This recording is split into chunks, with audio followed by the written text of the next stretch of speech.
I used to believe that small towns were safe, quiet, predictable. Now I know that's a lie people tell themselves when they don't want to look too closely at the faces around them. Because when something goes wrong in a place like this, there's nowhere to run. I live in a remote town in the north of England.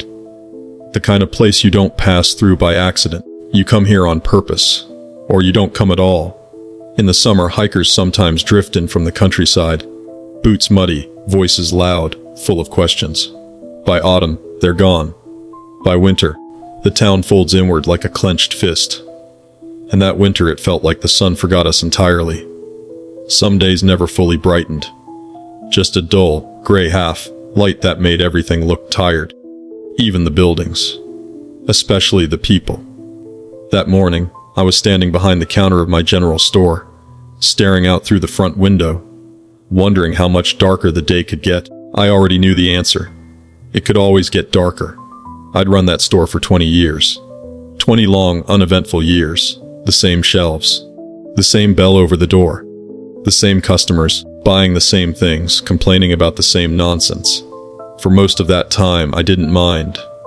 Boredom was comfortable. Then my wife died. Her name was Sarah, and losing her didn't just break my heart.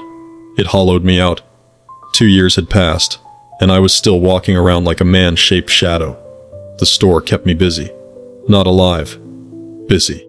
I was thinking about her when the bell rang. That bell had been there since the day Sarah and I took over the shop.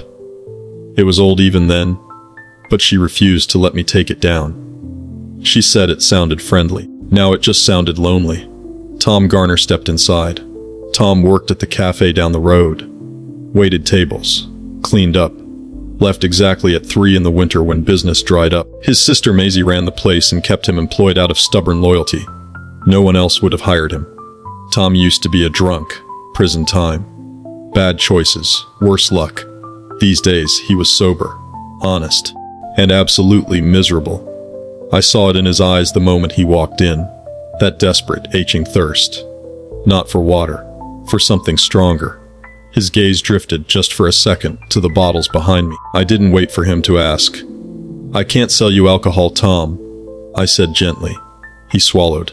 His hands shook. "Just this once," he whispered. "Please." I felt for him. God, I really did. But I shook my head.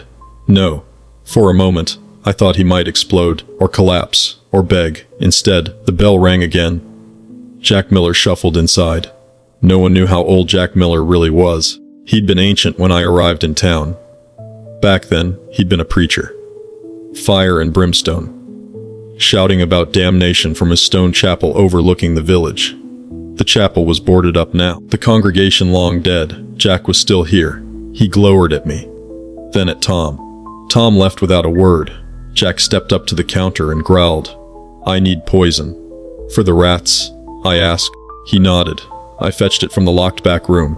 Skull and crossbones label. Same as always. He paid. Took it. "No thanks. No goodbye. Just that bell again." Ringing, ringing. The rest of the day crawled. Mrs. Cooper came in for her newspaper and soup. Joe Turner bought protein shakes, still painfully skinny. Alan Wilson stocked up on snacks and beer, laughing louder than necessary. Normal people, normal routines. Yet every time the door closed, I checked the clock. Time dragged. Like it didn't want to move forward. Finally, 5 o'clock arrived. I locked up and climbed to the empty apartment above the store. It didn't feel like home anymore. Just a place where I slept, existed. I didn't even bother eating. I grabbed my coat and went for my usual walk. The town was quiet. Curtains drawn. Lights glowing faintly. I passed the cafe, chairs stacked as always. Past the boarded tavern, past the chapel. Beyond that, only darkness. The countryside swallowed sound. On nights like that, you could scream until your lungs burst, and no one would ever hear you. I finished my loop and went to bed. Sleep didn't come easily. The next morning was darker. Not just outside. Inside too. I opened the store at 9 sharp. The lights hummed softly overhead. Through the window, I saw Joe Turner approaching, then stopping. Staring at his phone. Jack Miller entered first. He slammed the poison container onto the counter. "Look here," he started. Then he froze. His eyes went unfocused, his face twisted. He clutched his head like something inside it was trying to tear its way out. I stepped around the counter. "Mr. Miller, are you all right?" He didn't answer. He shook violently. I glanced out the window. Joe was still there, still staring at his phone. I banged on the glass. Joe, I need help! Nothing. When I turned back, Jack had straightened, but something was wrong. Very wrong. His eyes were bloodshot. Wild. I touched his shoulder. He recoiled like I'd burned him. He staggered backward, bumping into the door, staring at the handle as if he'd never seen one before. Slowly. Clumsily. He opened it and stumbled outside. I told myself it was nothing. A headache. A stroke scare. Then Joe looked up and snarled. I know what I saw. Not a smile. Not confusion. A snarl. My stomach turned to ice. I locked the door. Put up the "back shortly" sign. Went upstairs to make tea and calm my nerves. That's when the pounding started. Alan Wilson was hammering on the door like his life depended on it. I unlocked it. And he barged past me, throwing cans from the shelves, screaming, "Where is it?" I grabbed his arm. He spun on me, eyes blazing with rage I'd never seen before. Then he ran. Mrs. Cooper stood behind him. She smiled. Red lipstick smeared across her teeth.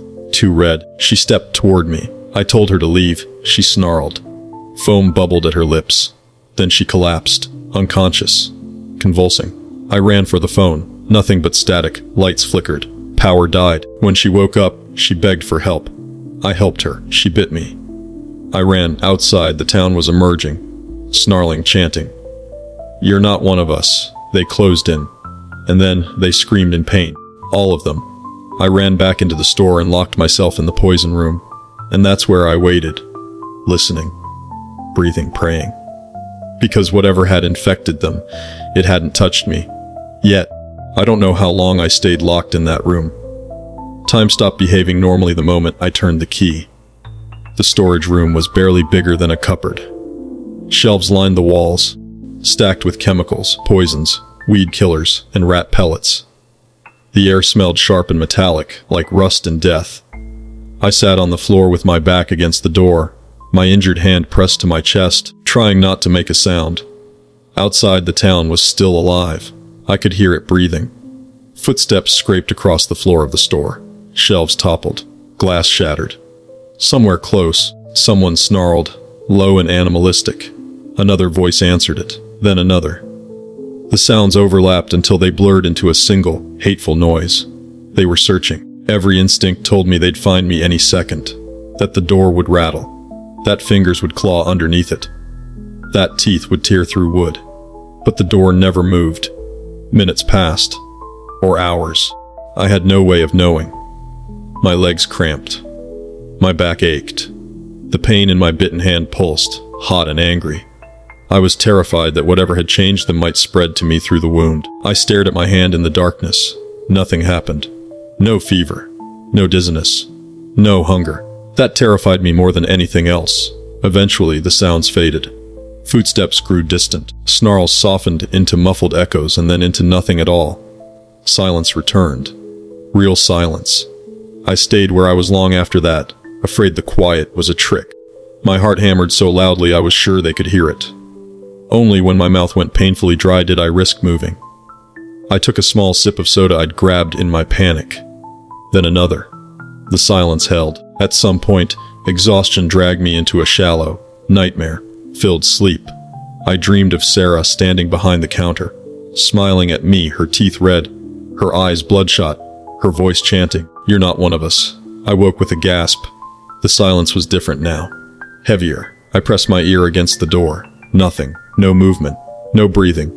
No snarls. I made a decision then, one I knew might get me killed. I couldn't stay locked in there forever. My phone was in the office. If it worked, if anything worked, I had to try. My hands shook as I slid the key into the lock.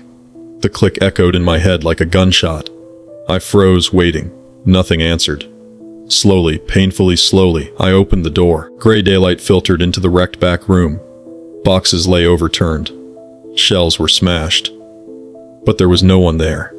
I stepped out. The store looked like it had been hit by a storm. Cans scattered everywhere. Broken glass glittered across the floor. The air stank, sweet and rotten at the same time. That's when I saw the body.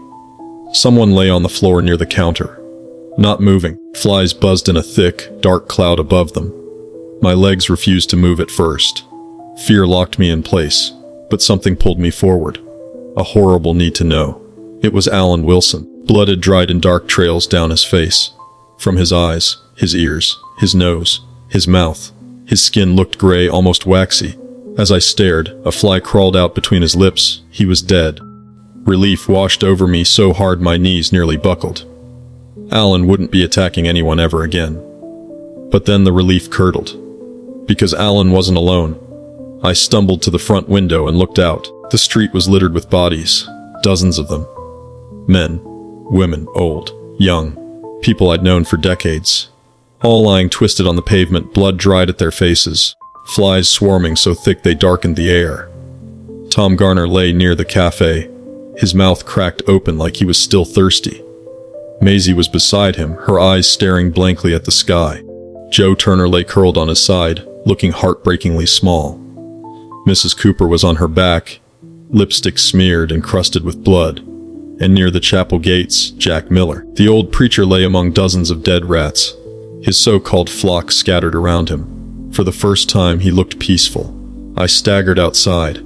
The smell hit me like a wall. Sweet rot. Iron decay. My stomach heaved, but I forced myself to keep looking, to make sure. They were all dead. Every single one. That's when I noticed movement. Figures in heavy suits were moving among the bodies. Hazmat suits, yellow and white faces hidden behind thick visors. Some knelt, examining corpses. Others carried weapons. One of them saw me. A gun snapped up, aimed straight at my chest. Another followed. I raised my hands instinctively. A third figure approached me slowly. I could just make out their eyes behind the visor. They looked fascinated. Fascinating, the figure said, voice muffled and calm. Hands grabbed my arms from behind. Strong, efficient, cold. Plastic restraints bit into my wrists. A hood was pulled over my head. The world went dark. I was shoved forward into a vehicle. The door slammed. The engine started. And just like that, my town disappeared behind me. When the hood came off, I was in a room that didn't feel real. White walls. No windows. A bed bolted to the floor. Cameras in the corners. Armed guards outside the door. They tested me. Blood, scans, needles. Machines that buzzed and clicked and hummed around my head. I asked questions. I begged for answers. No one spoke. Days blurred together. Or weeks. I slept when they drugged me. Woke up when they wanted more tests. I started to wonder if I died, and this was some sterile version of hell. Then the man in the dark suit arrived. He was older. Gray hair. Calm eyes. He pulled a chair close to my bed and folded his hands. He told me everything. About the signals. About the experiment. About how electrical transmissions had been sent into my town. Waves designed to rewrite human behavior. To strip away restraint. To turn people into something violent. Something controllable. It had worked too well. Everyone in town had been affected. Everyone except me. The tumor in my brain. The damage left behind by chemotherapy. It had disrupted the signal's effect. I was immune. They hadn't planned for that. He gave me two choices. Stay locked away forever. Comfortable. Isolated. Forgotten. Or walk free. New identity. New town. Money. All I had to do was observe. Be there when they tried again. I chose freedom. Now I'm here. Another small town. Another general store. Same bell over the door. The people smile. They complain about prices. They talk about the weather. They're kind. Normal. I serve them every day, knowing what's coming. Knowing the headaches will start soon. Sometimes standing behind the counter, I feel a pressure building in my skull. A familiar ache. I tell myself it's stress. But I know better. The experiment is about to begin again, and this time, they're expecting a different result. The first headache hit 3 days after I arrived. It started as a dull pressure behind my eyes, the kind you could blame on poor sleep or bad lighting. I remember rubbing my temples behind the counter, forcing a smile at the retired doctor who was buying milk and aspirin. Long day already, he asked kindly. Something like that, I replied. I didn't tell him the truth, that the ache felt familiar, that it scared me more than any snarl or scream ever could. The town looked harmless enough, smaller than my last. Fewer houses, fewer faces. The countryside wrapped around it like a wall. One main road, one cafe, one pub that only opened on weekends, and my store, right in the middle, just like before. The authorities had chosen well. Isolation makes containment easier. I learned the people quickly. I always do. It's a survival skill when you stand behind a counter all day. You learn patterns, habits, weaknesses. The retired doctor came every morning at 9:15 for milk and bread. A former military man bought canned stew and cheap cigarettes. A local businessman came in with his wife every Friday evening. She always smiled too brightly. They trusted me. They had no idea what I was watching for. The headaches grew worse, not constant. Pulsing, like something knocking gently from inside my skull. Every time it happened, I'd glance at the clock on the wall. Always the same time. Late morning, early afternoon, early evening, intervals, signals. The man in the dark suit hadn't lied. The first sign that things were changing wasn't violence. It was confusion. A woman stood at the bread shelf for nearly 10 minutes one afternoon, staring at the loaves like she'd never seen bread before. When I asked if she needed help, she flinched hard and dropped the basket from her hands. I forgot, she said. Forgot what? I asked gently. She opened her mouth. Nothing came out. She left without buying anything. Later that same day, the military veteran tried to pay me with foreign coins. When I pointed it out, he stared at the money like it had betrayed him. That's not right, he muttered. That's not right at all. I smiled, said nothing. I wrote everything down that night. They told me to observe, to record, to stay neutral. They didn't tell me how hard that would be. The second stage came faster than I expected. Mood changes, anger, irritation, hunger, not for food. I saw it in their eyes first. That same unfocused intensity I'd seen in Jack Miller. The same tight jaws, the same twitching hands. The cafe owner snapped at a customer over spilled tea. The businessman screamed at his wife in the street. His face twisted with rage, so sudden it stunned them both into silence. I locked my door early that night. The headache was unbearable. I lay in bed above the store, clutching my head, staring at the ceiling. Every time I closed my eyes, I heard chanting. Not words, just rhythm, a pulse. I thought of Sarah. I wondered what she'd say if she could see me now. You should leave, she'd say. You shouldn't be here. But I had nowhere else to go. The first snarl happened on a Thursday. A man I barely knew, quiet, forgettable, was buying batteries. As I rang him up, his lips curled back, just for a second, exposing his teeth. Not a smile. A warning. He seemed to realize what he'd done and clamped his mouth shut, eyes wide with fear. I'm sorry, he whispered. I don't know why I did that. I told him it was fine. It wasn't. That night, the signals intensified. I felt them, not as pain, but as pressure, like invisible fingers pressing against my brain, searching for something to grab onto. They didn't find it. I knew, then, that I was still immune. And that meant I was alone. By the weekend, the town was wrong. People moved differently. Too stiff. Too purposeful. Conversations ended abruptly. Laughter sounded forced, cut off too quickly, like it wasn't meant to happen anymore.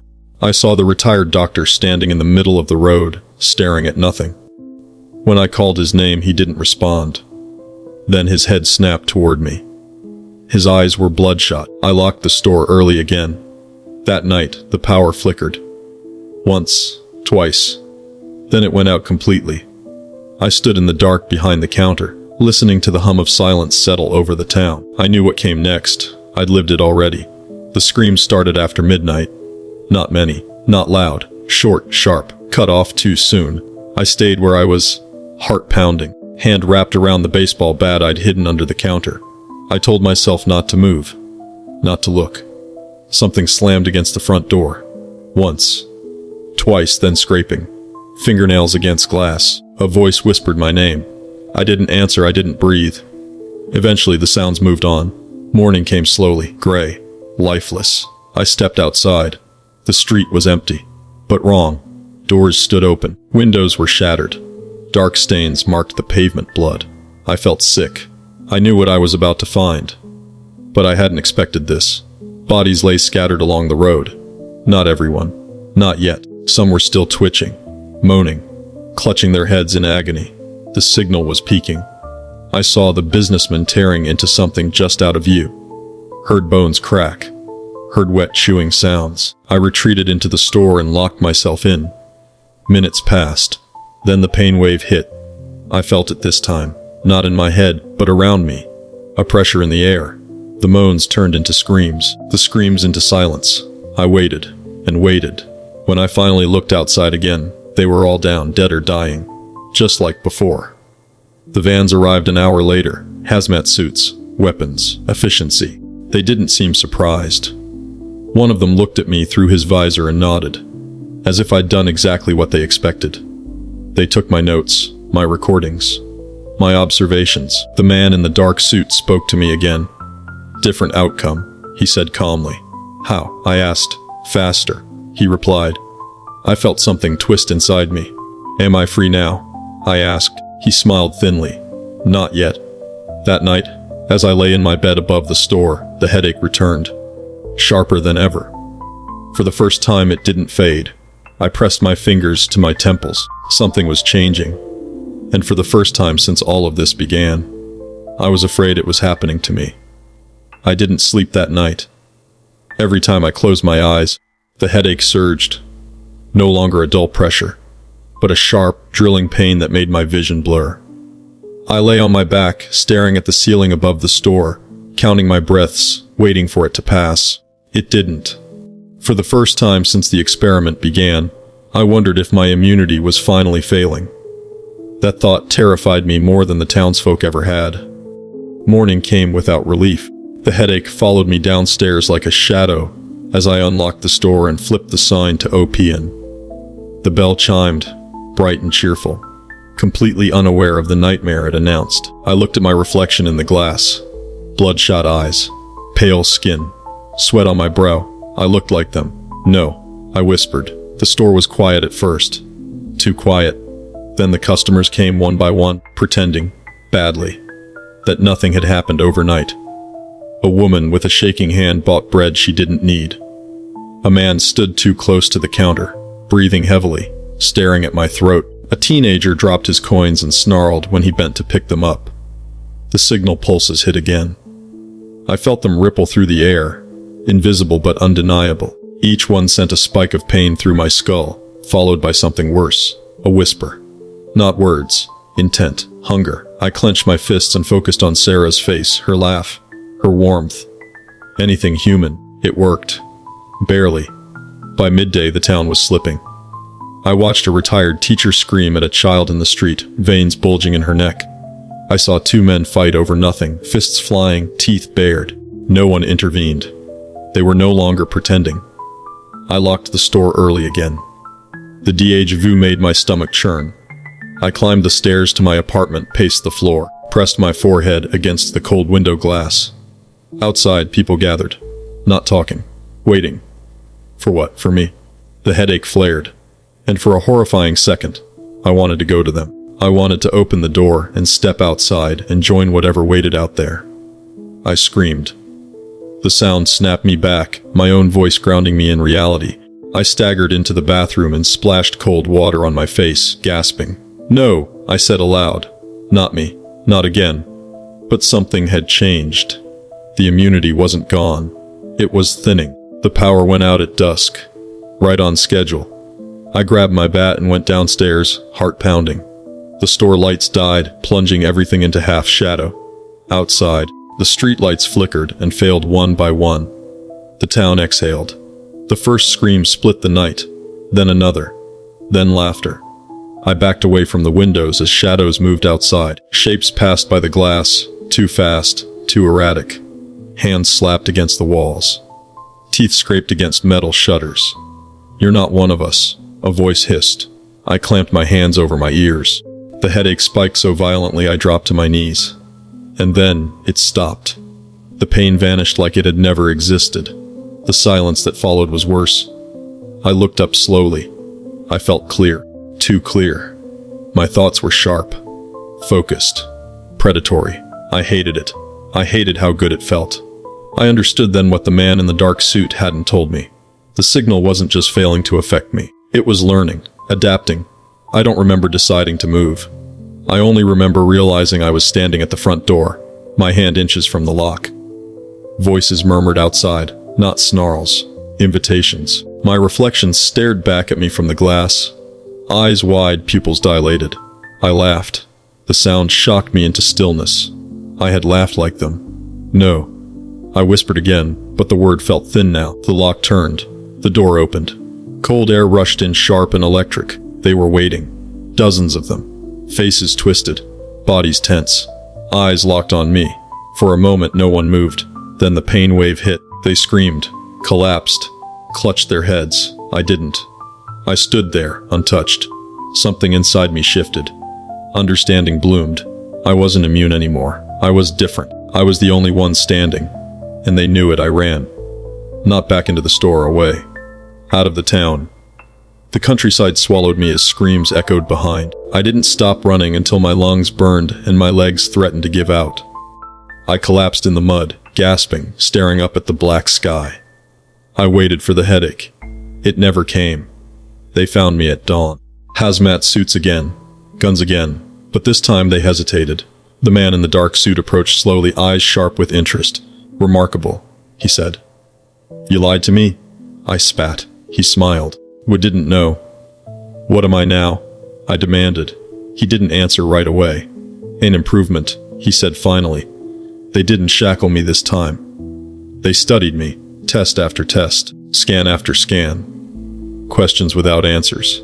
And all the while the town behind us went silent. Another failure. Another massacre. When he finally spoke to me again, his tone was different. Reverent. "The signal didn't fail," he said. "It evolved. Through me," I said. He nodded. "You can walk among them," he continued. "You can withstand the process. Guide it. Observe from within. And if I refuse?" I asked. He leaned closer. "Then we start again. Somewhere else. Without you." I thought of the faces in the street. Of Sarah. Of the bell over the door. I knew my answer. That's how I ended up here. Another town. Another store. Another bell. The headache comes and goes now, like a warning rather than a threat.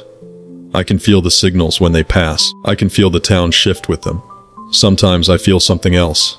A pull. A hunger. I fight it. For now. Because the next phase is coming. And this time, I won't just be watching. The authorities call it Phase 3. They didn't explain that name to me at first. They didn't need to. I could feel it the moment I stepped into the new town. The air itself seemed tuned, like a radio dial hovering just shy of a clear signal. This place was different. Larger than the others. Not big enough to matter. Big enough to hide mistakes. And I wasn't just an observer anymore. I was part of the system. I arrived on a Monday morning. New identity. New paperwork. New keys handed over with rehearsed smiles. The store was already stocked. The apartment above it was clean. Too clean. Like a hotel room no one intended to stay in long. The bell over the door rang when I entered for the first time. The sound made my chest tighten. I hadn't realized how much that bell had come to mean home, or how much I feared hearing it now. I opened the store at 9. The first customer arrived at 9:02. A woman in her early 40s. Dark hair pulled tight, tired eyes. She smiled politely and bought milk and eggs. Normal. But when our eyes met, something flickered behind hers. Recognition, not of me. Of something inside me. My headache stirred. By noon, I could feel the town humming. Not audibly. Internally. It was like standing next to a generator you couldn't see. A constant vibration in my bones. The signals hadn't started yet. Officially.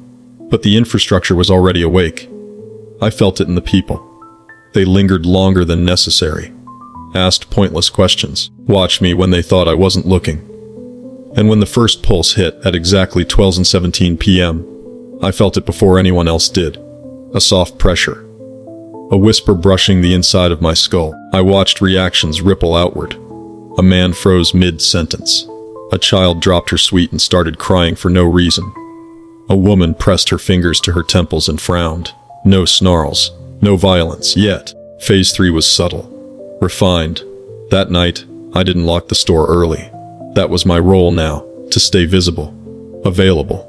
The man in the dark suit had explained it carefully. They respond to you, he said. We believe your presence stabilizes the signal. I didn't tell him that scared me more than anything else he'd said so far. At dusk, the headaches intensified, but they didn't hurt. They guided.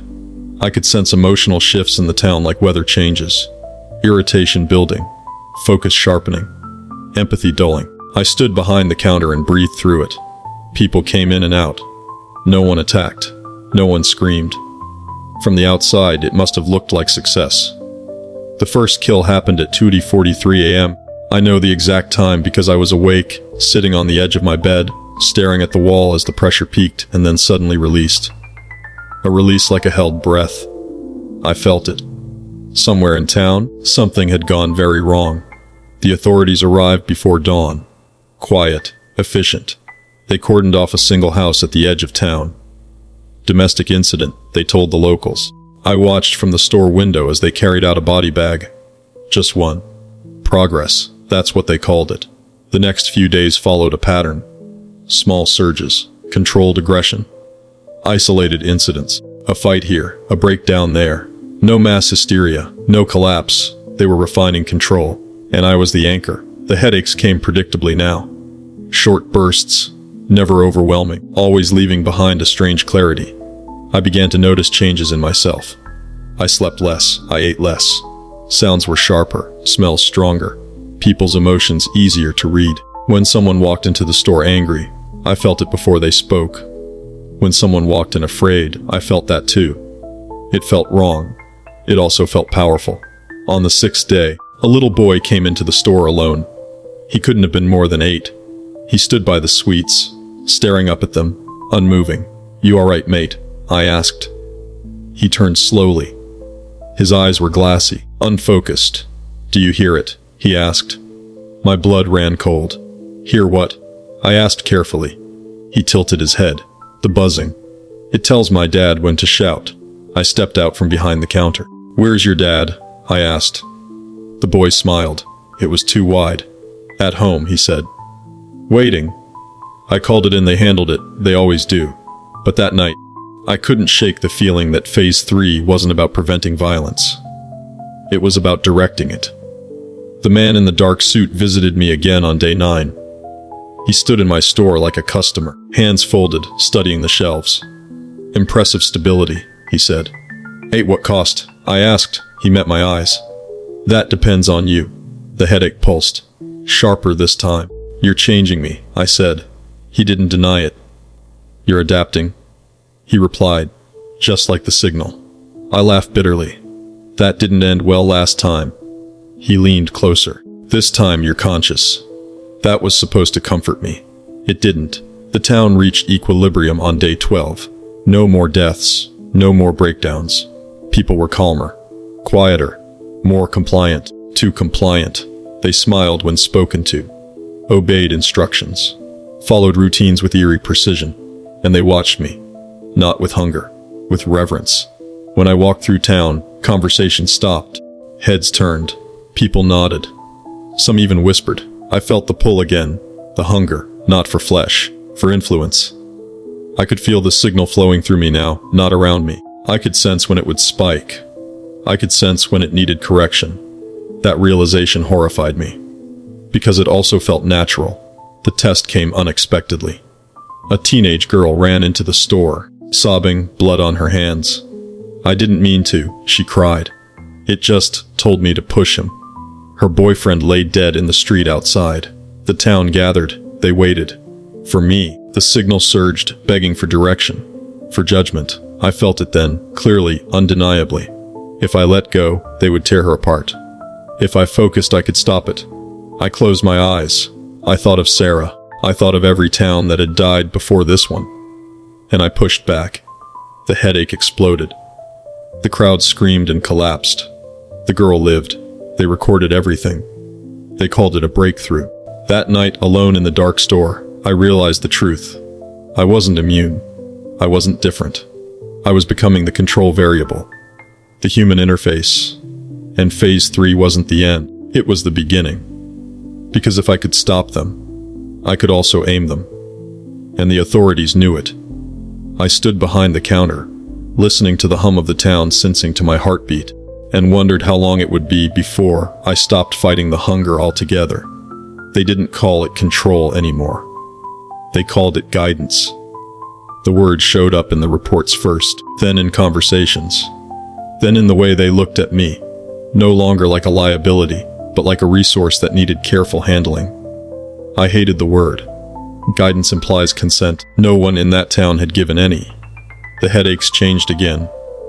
They no longer arrived like warnings. They arrived like invitations. A pressure that spread outward instead of inward, like my thoughts were trying to escape my skull and settle into the streets. I could feel people before I saw them now. Not individuals, clusters. Emotional weather fronts drifting through town. Anxiety near the school. Suppressed rage near the pub. A dull, heavy compliance everywhere else, and threaded through it all me. The man in the dark suit returned on day 15, this time without guards. That alone told me how confident they'd become.